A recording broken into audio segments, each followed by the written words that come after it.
Muito bom dia.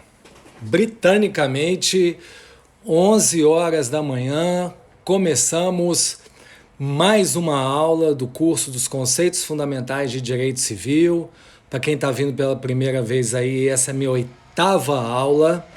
Vocês sabem que o objetivo do curso é estimular um ensino profundo, crítico do direito privado, mas sem jamais abdicar da didática e sempre com uma sequência lógica. Então, cada episódio tem entre 40 minutos e 1 hora, não passo disso de jeito nenhum.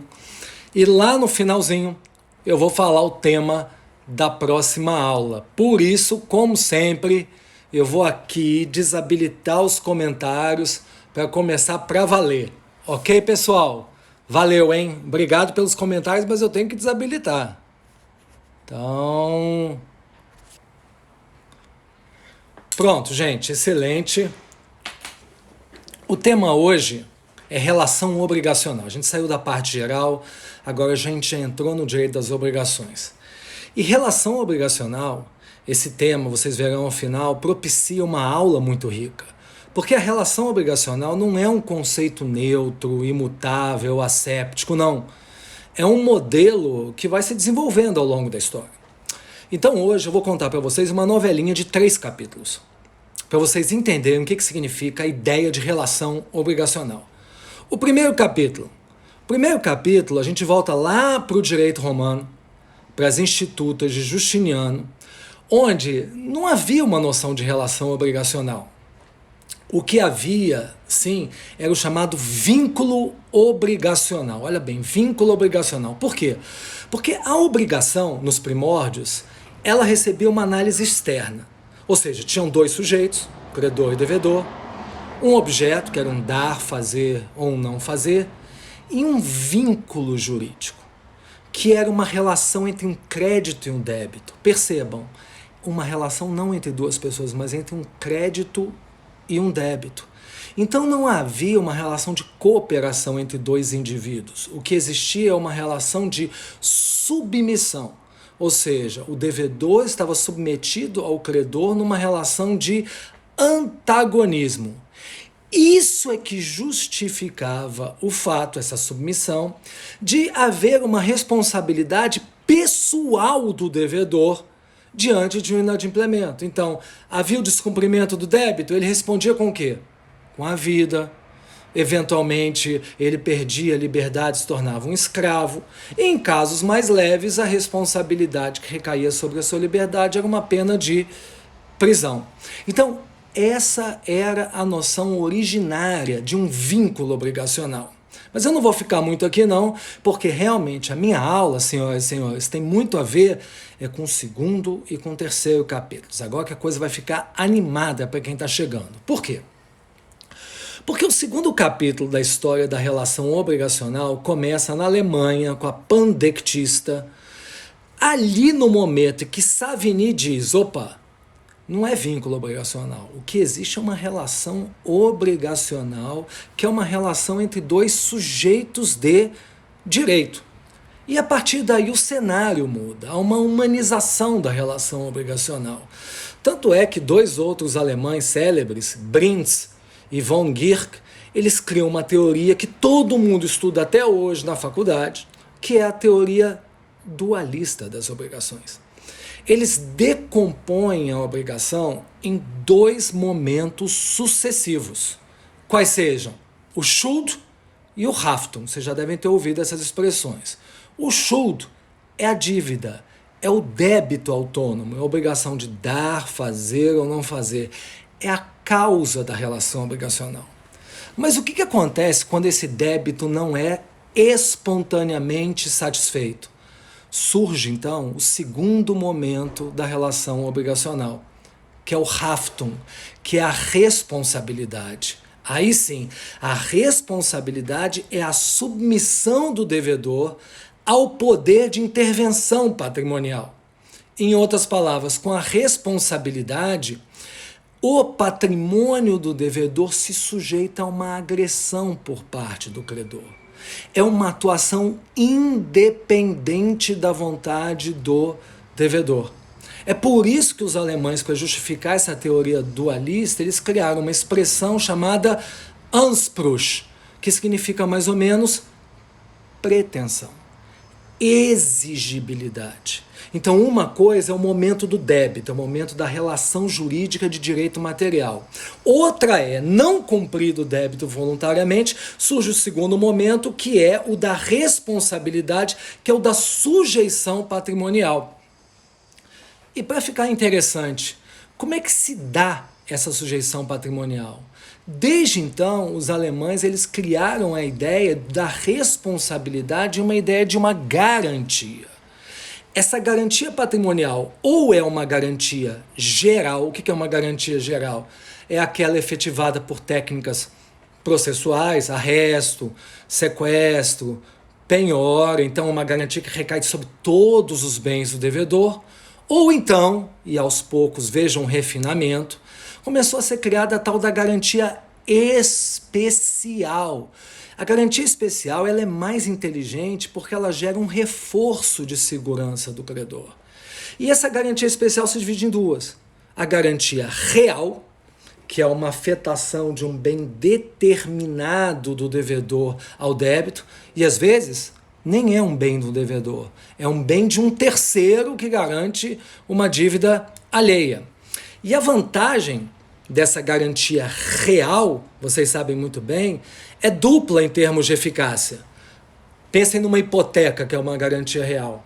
A primeira vantagem é essa, que existe a sequela do bem. Aquele bem ele está afetado, reservado ao meu crédito. E a segunda é a preferência, porque aquele bem sequelado, ele está separado dos demais credores, ele é da minha preferência como credor privilegiado. Então a garantia real, ela aflorou bastante. Só que ela não é a única, né, pessoal? Além da garantia real, como garantia especial, se fala da garantia pessoal. E o exemplo mais notório que vocês têm da garantia pessoal é a fiança, quando um terceiro ele assegura uma obrigação de um devedor com seu próprio patrimônio genérico. A fiança, ela realmente aflorou, se desenvolveu, porque ela é uma obrigação acessória. Em regra, ela é subsidiária. E surge, para quem está anotando aí, uma ideia de responsabilidade patrimonial secundária. A responsabilidade patrimonial primária do devedor, a responsabilidade patrimonial secundária desse garante. E sem dúvida, né, a garantia especial é muito utilizada hoje em dia, porque, na linguagem da análise econômica do direito, ela reduz custos de transação. E ela aumenta o acesso ao crédito, porque traz segurança jurídica. À medida que os credores sabem que a garantia deles está mais protegida, é claro que o crédito se expande em qualquer sociedade. Uma coisa importante. Uma outra vantagem dessa teoria dualista, débito e responsabilidade, foi dizer que esses dois elementos não são gêmeos siameses. Eles podem se autonomizar. Então, por exemplo, existem casos de débito sem responsabilidade. Só tem o Schulden, mas não tem o Haftung. Exemplo, jogos e apostas tolerados. Né? Um jogo de carteado. Um de vocês perde. Por que essa é chamada obrigação imperfeita ou também obrigação natural? Porque essa obrigação não é socialmente útil. Então, você não pode ser constrangido a pagar, não existe essa coerção, caso você não faça o pagamento espontaneamente. Agora, uma outra característica das obrigações imperfeitas ou naturais, caso você pague espontaneamente, esse pagamento é irrepetível, é a tal da solutio retentio. Por que é irrepetível? Porque essa dívida ela não era constrangível, mas era uma dívida e é moral que seja feito o pagamento. É ético que seja feito o pagamento. Então daí a incoercibilidade aliada à irrepetibilidade. Todavia, não é apenas casos que existem de débitos sem responsabilidade. Existem também hipóteses de responsabilidade sem débito. O exemplo mais notório foi o que eu acabei de falar, do fiador. O fiador não tem débito nenhum. mas ele tem uma responsabilidade por débito alheio. Ele é alguém que garante uma dívida de um terceiro. E por aí vai.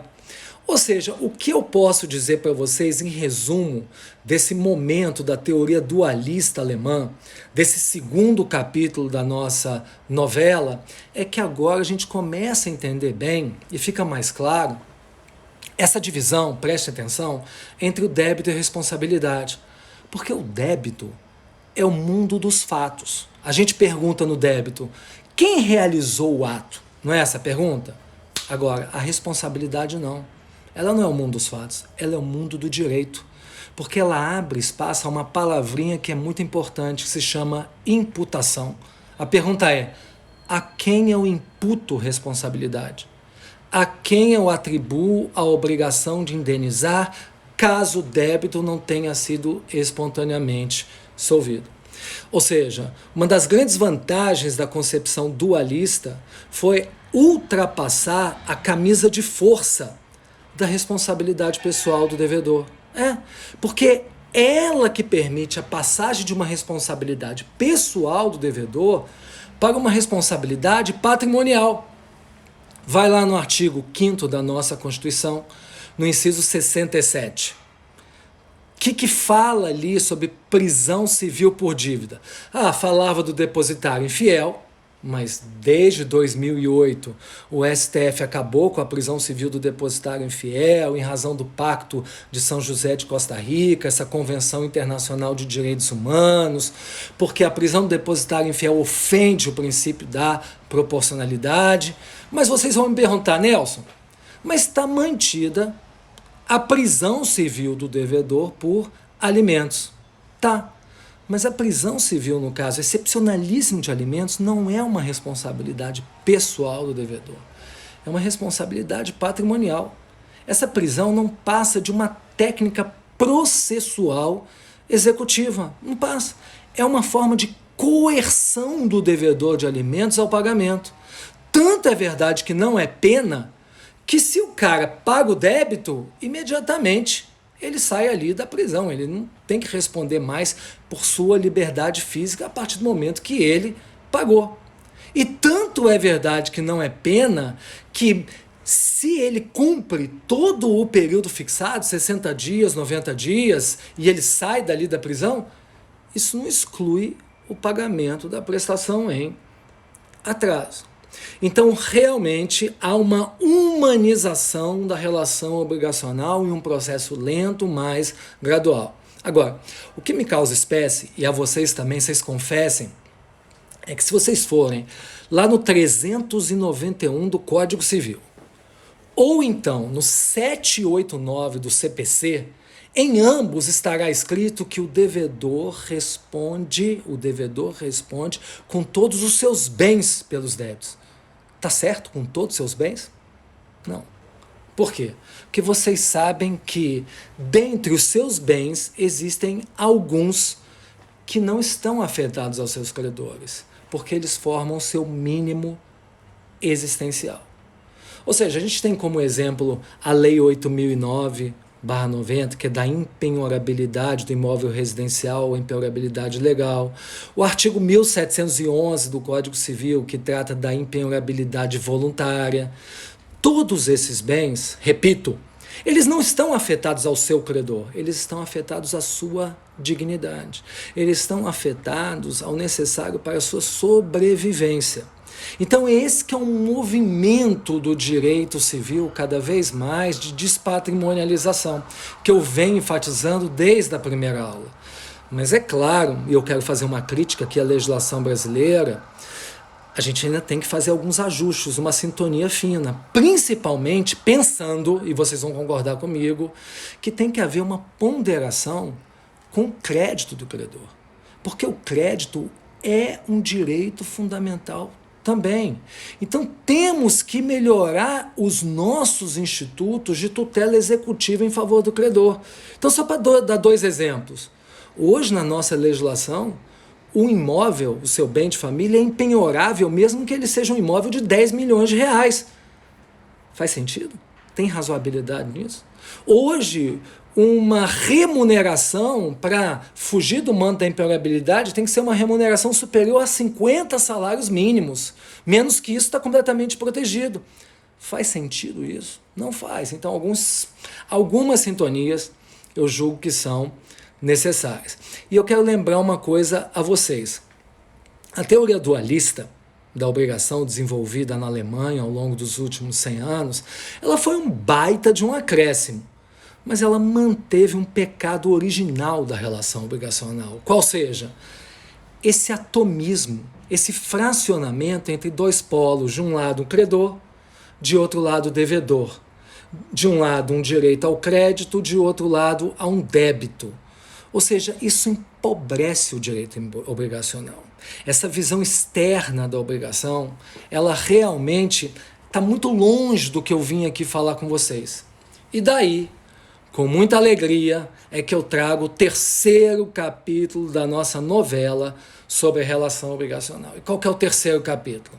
Eu vou batizar esse terceiro capítulo do capítulo chamado Obrigação como Processo. Essa é uma homenagem a um grande jurista gaúcho, Clóvis do Couto e Silva, nascido em 1930 em Porto Alegre. Ele faleceu precocemente em 1992, mas ele deixou aqui um grande legado. Daqui a pouco eu explico o que é a obrigação como processo. Mas antes, a gente volta novamente à Alemanha, desde a segunda metade do século XX, ou seja, é uma história que já tem uns 70 anos, para vocês entenderem esse terceiro capítulo. Então, fiquem ligados em mim. O que eu quero que vocês entendam? Alguns conceitos são fundamentais para entenderem o que é obrigação em 2020. Primeiro, lá na Alemanha, depois da Segunda Guerra, começou-se a entender a obrigação, a relação obrigacional, como um organismo. Como um organismo, como se fosse um ser vivo, algo vivo. Uma relação especial entre duas pessoas concretas e reais. O Karl Lorenz, um maravilhoso jurista alemão, ele usou uma expressão, obrigação complexa. Por que obrigação complexa? Porque a obrigação ela não é apenas um antagonismo entre crédito e débito. Não é essa coisa atomizada, estática. Não! Muito mais que isso. O fato jurídico obrigacional, ele é muito mais que a soma de direitos e deveres. O fato jurídico obrigacional, ele tem sujeições, direitos potestativos, formativos, pretensões, exceções, ônus. E tudo isso que eu falei não é uma soma A mais B mais C, não. Isso é um todo. Todos esses elementos formam um todo. É uma ordem de cooperação. Fiquem ligados. E essa ordem de cooperação chamada relação obrigacional, ela tem um elemento finalístico.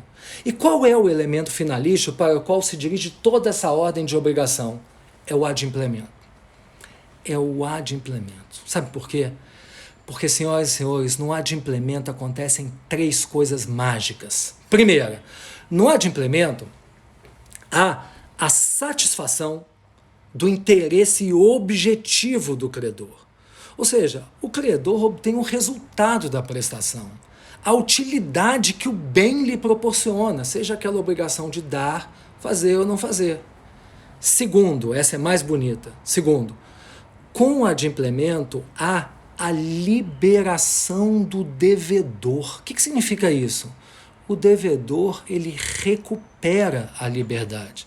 Vocês já pensaram que quando qualquer pessoa entra como devedor numa obrigação, ele de alguma maneira cede uma parcela de sua liberdade a essa obrigação? Por isso que se diz por aí, eu acho muito bonita essa frase, que a obrigação nasce para ser cumprida. Ela nasce para ser cumprida porque tem essa natureza transitória, efêmera do vínculo. Então, no momento que o devedor cumpre, maravilha, ele recupera essa liberdade que ele cedeu ao tempo da gênese da relação obrigacional. E tem uma terceira questão, um terceiro ponto muito legal do adimplemento. Qual que é? O adimplemento, ele extingue a obrigação. Mas ele não extingue a obrigação de qualquer jeito. Ele extingue a obrigação pelo modo planejado. Ele extingue a obrigação conforme o programa da prestação. Ou seja, havia desde a gênese da relação obrigacional um programa a ser desenvolvido. E com o adimplemento ele é cumprido exatamente como foi arquitetado lá atrás. Então o adimplemento, em resumo, ele atende a esses três aspectos. Ele satisfaz, olhem para mim, a totalidade dos interesses envolvidos na relação jurídica. Então, com base nessas noções, eu posso já explicar para vocês o que é a ideia da obrigação como um processo. Por que um processo?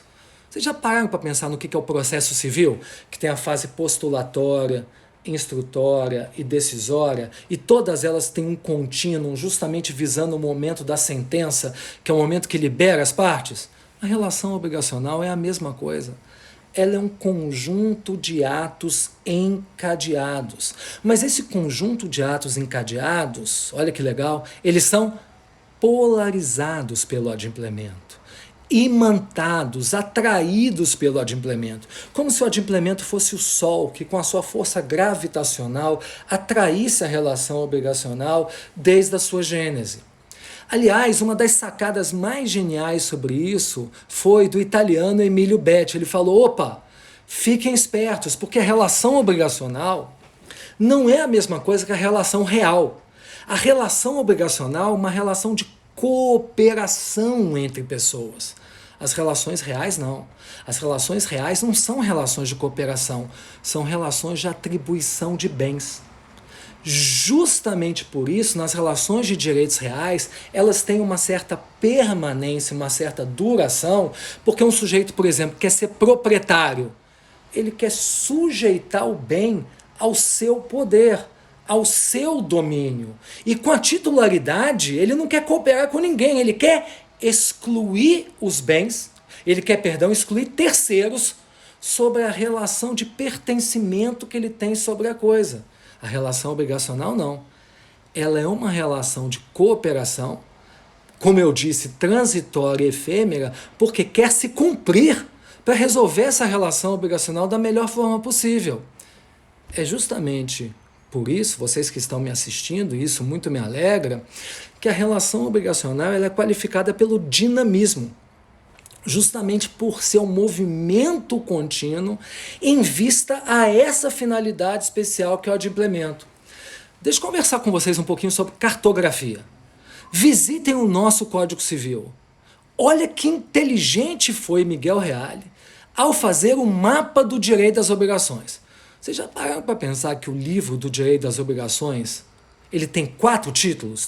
Título 1, 2, 3, 4. Olha que inteligente. O título 1 do direito das obrigações, que começa no artigo 233, o nome dele é exatamente das modalidades das obrigações. Por quê?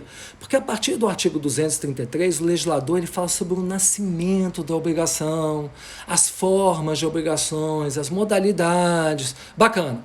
Qual que é o título 2? Que está lá no artigo 286 e seguintes. É o título da transmissão das obrigações, já é um segundo momento. É o momento da vicissitude das obrigações, né, das suas transformações. Tem uma cessão de crédito, tem uma assunção de débito, sai credor, entra um novo devedor. Ou seja, é a vida que corre do direito das obrigações. E o título 3, que começa no artigo 304? É o título do adimplemento das obrigações. Então, o adimplemento das obrigações vem para coroar esse processo. Ele é um momento fisiológico esperado da relação obrigacional. Percebam, só que tem um título 4. O título 4, que começa no artigo 389, é o título do inadimplemento. Por que o inadimplemento ele entrou para o final?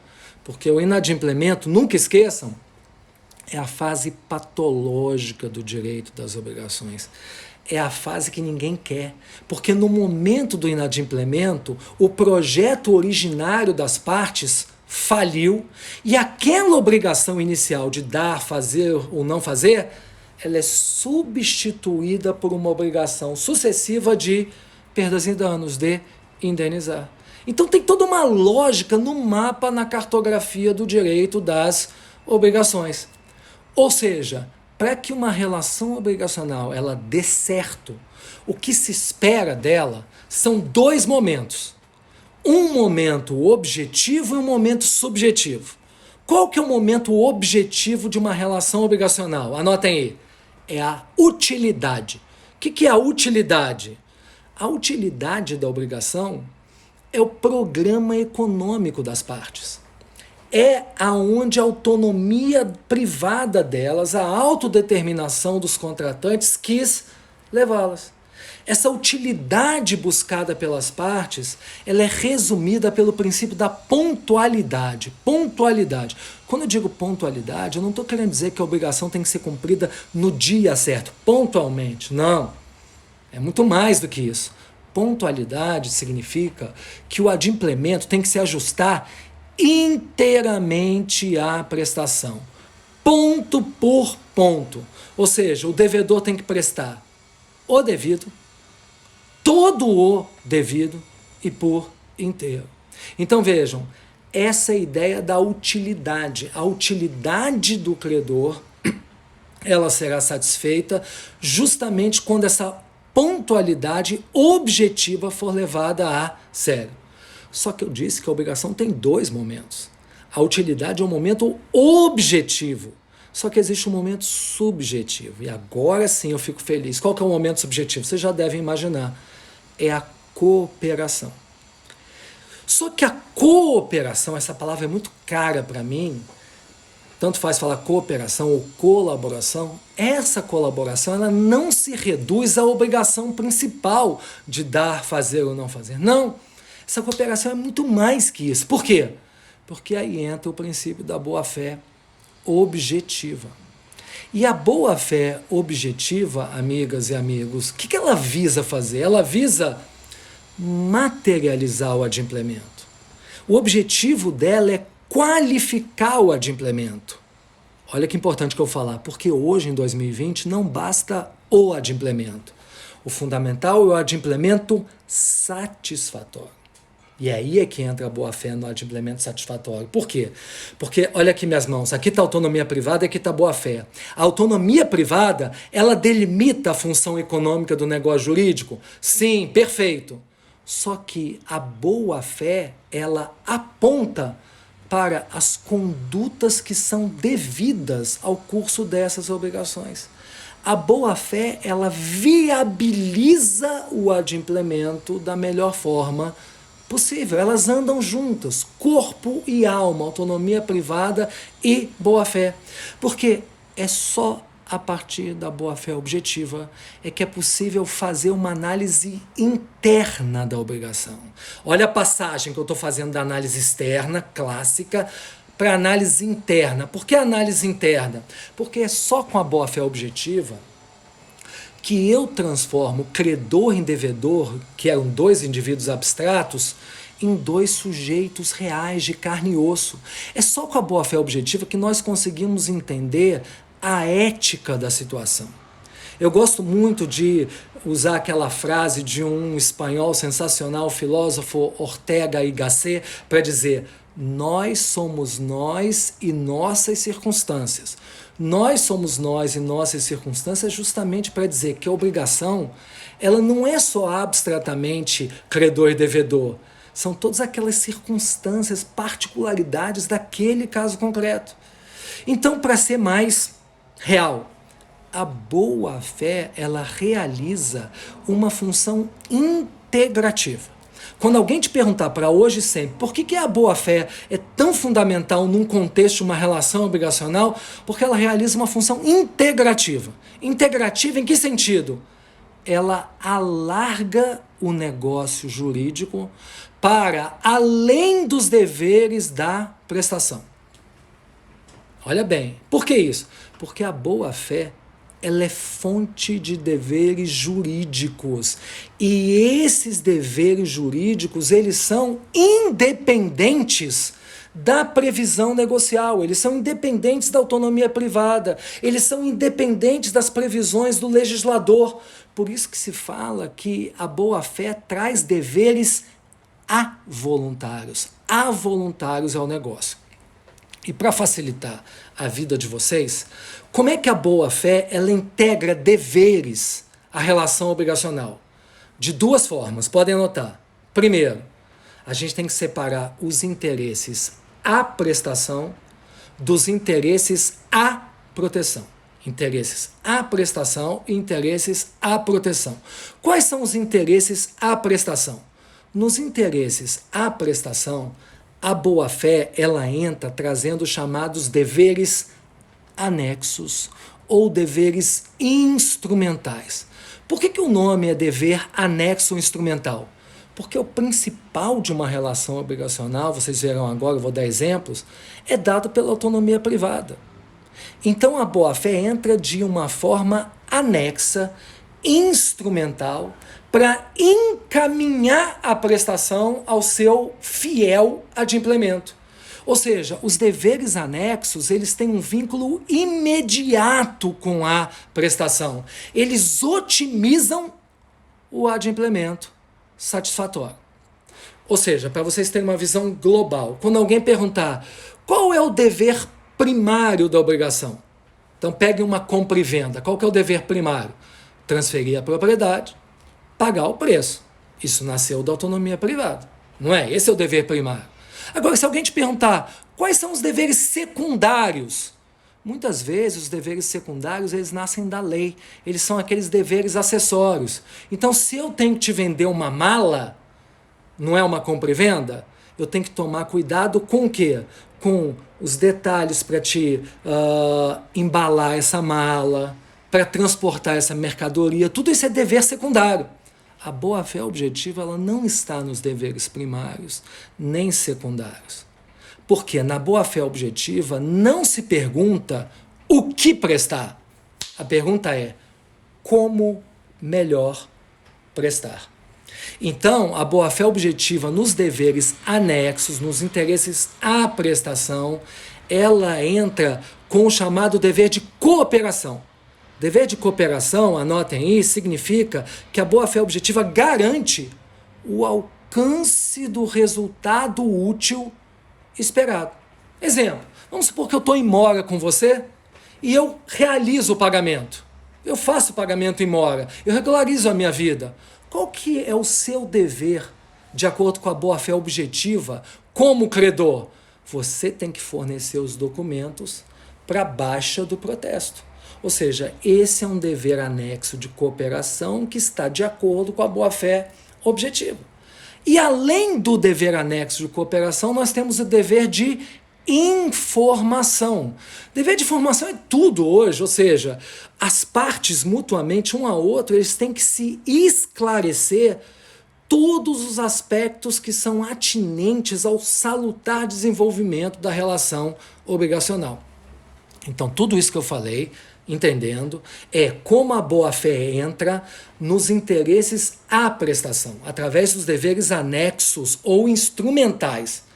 Só que, e esse eu gosto mais, a boa-fé objetiva também ela está relacionada aos interesses à proteção. No interesse à proteção, o vínculo não é imediato com a prestação. É um vínculo imediato. Sabe por quê? Eu vou mostrar. Porque o interesse à proteção, ele é independente da obrigação principal de dar, fazer ou não fazer. Ele não se relaciona com o cumprimento da obrigação principal. Por isso que, nesses casos, a gente não fala em deveres anexos nem laterais, não. Os deveres de proteção, eles são deveres laterais. Eles são deveres laterais porque a finalidade dos deveres de proteção, dos deveres laterais, olha que legal, é implementar uma ordem de proteção patrimonial e existencial a ambas as partes ao longo da relação patrimonial. Ou seja, o objetivo do dever de proteção, do dever lateral, é tutelar a sua integridade, a sua esfera jurídica ao longo da vida da relação obrigacional. Vou dar dois exemplos aqui. Por que tem aquela súmula 130 do STJ dizendo que o shopping center, o supermercado, eles respondem quando você parou com o teu carro na porta do shopping, do supermercado, e ele é furtado? Isso é dever lateral relacionado à boa-fé objetiva. Isso é dever de proteção. Porque a responsabilidade do shopping ou supermercado pelo seu carro é completamente independente da obrigação principal. Não tem nada a ver com se você entrou lá dentro, se você comprou alguma coisa ou não comprou. Nada a ver. Um outro exemplo. Um pintor foi lá na sua casa, fez a pintura, ficou lindo. Ele não cumpriu a obrigação principal? Cumpriu. Mas e se ele foi lá, quando ele estava na sua casa, e revelou para terceiros aspectos da privacidade da sua família ou da sua intimidade? Ele cumpriu a obrigação principal, mas ele descumpriu o dever lateral. Qual? O dever de proteção, de cuidar da integridade psicofísica da família, proteger esses seus interesses existenciais. Por isso que agora vocês falam, Nelson, entendi. Quando alguém me perguntar no futuro o que é violação positiva do contrato, eu vou dizer, violação positiva do contrato, dentro de uma aula de relação obrigacional, significa o seguinte, que no caso não houve uma violação negativa. Violação negativa é o inadimplemento, é a mora. Violação positiva não é inadimplemento e mora. Violação positiva é quando há o adimplemento da obrigação principal, mas há a frustração do dever de proteção, do dever lateral. Por isso que alguns chamam isso de adimplemento ruim ou adimplemento insatisfatório. Porque houve o adimplemento da obrigação principal, mas foi ruim, foi insatisfatório, porque frustrou boa-fé objetiva. Ou seja, vou botar aqui, legal que ainda nós temos ainda uns 20 minutos, como síntese, amigas e amigos, de tudo que eu falei até agora, desse terceiro capítulo, e eu falo sempre isso para os meus alunos em sala de aula. Quando vocês forem imaginar uma relação obrigacional hoje, vocês vão pensar num sujeito que comprou uma passagem de avião da sua cidade no Brasil para ir lá no Rio de Janeiro, no Morro da Urca, assistir um show de rock. Eu assisti muito show de rock no Morro da Urca nos anos 80. Mas hoje, para assistir show de rock lá, quem chega de avião, quem chega pelo Galeão, tem que passar pela linha vermelha, né? E linha vermelha é perigosa. Linha vermelha à noite, então, tem muita coisa. Tem bala perdida. Então, por que eu quero fazer essa metáfora? Porque o carro que você aluga para ir até o Morro da Urca é a relação obrigacional. Ali tem a sua obrigação de dar, fazer ou não fazer. Mas esse veículo só chegará ao seu destino incólume se nele, ali, houver uma blindagem. Para não levar tiro, para ficar protegido. E essa blindagem quem dá é a boa-fé objetiva. Porque a partir do momento que a boa-fé objetiva se relaciona tanto aos deveres anexos, interesse à prestação, como aos deveres laterais, interesse à proteção, é dada toda a blindagem suficiente para que o seu veículo, que é a sua autonomia privada, que é a sua obrigação, ele possa chegar ao seu final. É essa que é a ideia. Agora, uma coisa que eu acho extremamente interessante, não é só o direito material que caminha nessa noção de obrigação como processo. O Código de Processo Civil de 2015, ele pegou essa ideia no ar, porque hoje, atualmente, o processo também tem técnicas de indução ao adimplemento. Então, a tutela quem dá é o direito material. Mas para que essa tutela de direito material seja efetivada no mundo real, o processo civil tem que ter técnicas de indução ao adimplemento. E por isso que muitas vezes hoje, quando há um descumprimento, o credor fala, não, seu juiz, eu não quero pleitear a resolução do negócio jurídico, eu não quero o fim do negócio jurídico, eu quero a tutela específica. Porque a tutela específica, através de técnicas de coerção, multa periódica, astrentes, está lá no 498 do CPC, ela traz mecanismos capazes de persuadir o devedor ao cumprimento. A ideia da obrigação como processo dentro do processo civil. Ou seja, hoje em dia a gente tem que pensar em obrigação como um processo em que o legal é que se obtenha no mundo do direito, através do processo, aquela solução mais próxima ao que o credor queria no mundo dos fatos. É essa que é a ideia do processo contemporâneo. Mas voltando à minha aula, eu sou um civilista e não um processualista. Olha, amigos, quando eu falo de obrigação como processo, vem uma outra frase que é chocante, é pungente. Essa frase é: o contrato, ele é muito mais do que aquilo que se contratou. O contrato é muito mais do que aquilo que se contratou. Por que isso? Porque aqui está o momento do contrato. O momento que você assinou o contrato e o momento que você acabou de executar o contrato. Só que o perímetro de uma relação obrigacional hoje não é o mesmo perímetro do contrato. A relação obrigacional se estende para antes do contrato e para depois do contrato. Por que a relação obrigacional ela é mais ampla que o perímetro do contrato em si? Porque aqueles deveres de proteção, aqueles deveres laterais, eles já existem antes do contrato e depois do contrato. Os deveres de proteção que a boa-fé traz, anotem, eles são deveres independentes. Existe hoje uma transeficácia da relação obrigação. Por que uma transeficácia? Porque a eficácia dela não começa e termina no momento prestacional. Ela vai além. Tanto é, gente, que se fala hoje em uma responsabilidade pré-obrigacional. Pré-obrigacional por quê? Porque no momento das tratativas, eu e você, nós não somos ainda partes. Nós somos apenas entabulantes. Existe apenas um contato social. Mas mesmo só existindo esse contato social, ele é fonte da boa-fé objetiva. Por que isso? Porque uma ruptura imotivada das negociações preliminares, ela gera responsabilidade pré-obrigacional. Tem até uma história interessante lá em Portugal, de um sujeito que construiu um prédio e estava alugando cada andar para interessados. Cada andar era de 1.000 metros quadrados. Aí chegou um interessado e disse: olha, eu quero alugar, mas 1.000 metros está grande para mim. Dá para você fazer uma obra e adaptar para 500 metros, que é o que eu quero? Aí o proprietário falou assim: sim, eu vou fazer a obra, adapto para 500 metros e aí você aluga de mim aquele andar. Beleza, combinado. O proprietário foi lá, fez todos os gastos necessários para adaptar o andar às necessidades do candidato. Quando ficou tudo pronto, falou: vamos assinar o contrato de locação? E aí o potencial inquilino falou: não, agora eu não quero mais, mudei de ideia. O que é isso?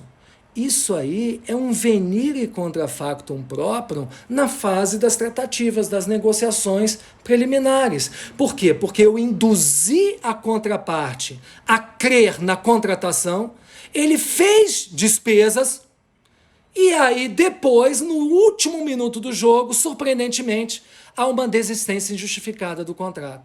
É isso que se chamava de culpa in contraendo no direito alemão.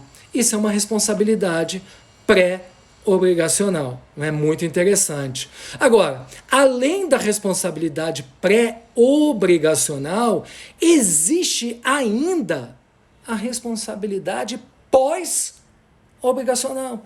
Porque muitos que estão me ouvindo aí acham o seguinte: ah, Nelson, o contrato ele termina no momento da quitação. Não. A quitação nem sempre gera uma plena satisfação das partes.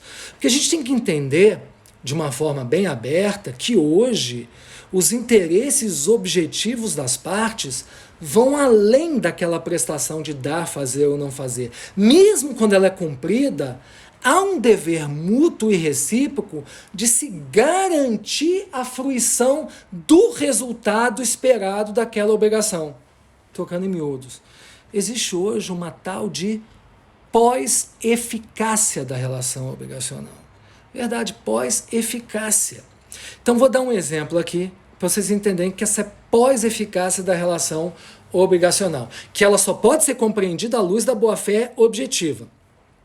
Você presta serviços para mim, você é um técnico especializado, um AIS da tecnologia, e aí você realiza a prestação de serviço. Passam 2 meses que termina o serviço, que o contrato termina, sabe o que você faz? Você conta o meu segredo industrial para um concorrente. Olha o que você faz, você conta o segredo industrial para um concorrente. Isso é uma responsabilidade pós-obrigacional, porque houve uma violação de um dever de proteção, uma violação de um dever lateral, mesmo após a consecução da obrigação principal. A prestação principal foi jóia, foi inteiramente cumprida. Mas o que a gente tem aqui é o que já se chamava de culpa pós-pactum finitum. Culpa pós-pactum finitum, essa responsabilidade pós-obrigacional. Agora, se alguém aí perguntou, Nelson, mas e se havia uma cláusula no contrato de confidencialidade? Muda alguma coisa? Muda. Porque se havia uma cláusula confidencialidade, o fato de você ter revelado esse segredo lá na frente, isso já não é uma responsabilidade pós-obrigacional. Isso é uma responsabilidade contratual, porque você violou uma cláusula penal. Ou seja, isso já estava estabelecido, isso era fruto da autonomia privada, e não um dever lateral que foi inserido pela boa-fé objetiva. Então, o meu objetivo hoje com vocês foi justamente, pessoal, eu acho muito bacana, mostrar o quê?